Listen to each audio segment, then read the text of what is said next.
coming to total assets to debt ratio.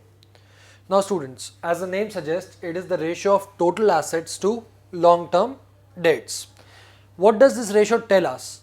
This ratio gives a clear indication of the extent to which your total assets have been funded by your long-term debts. That is, it measures the extent of loaned funds, that is long-term loan funds, in the profit generating activities of the enterprise. This ratio is equal to total assets upon long-term debts.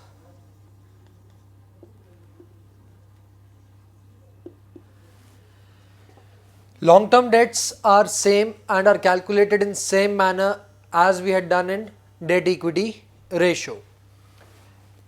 The total assets can be calculated as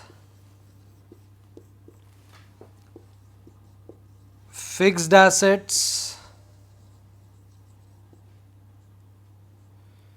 plus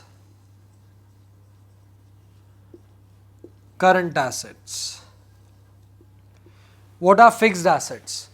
Those assets which have a productive life of more than 1 year. Current assets, they are realized or converted into cash within a short period of time, that is less than 1 year.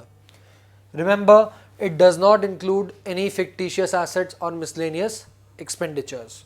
So basically, total assets, by total assets we mean those assets which are engaged productively in the business in the form of either the fixed assets or the current assets. Remember, long-term debts are same as we had calculated in debt equity ratio. It includes debentures, bank loans, mortgage loans, loans from institutions.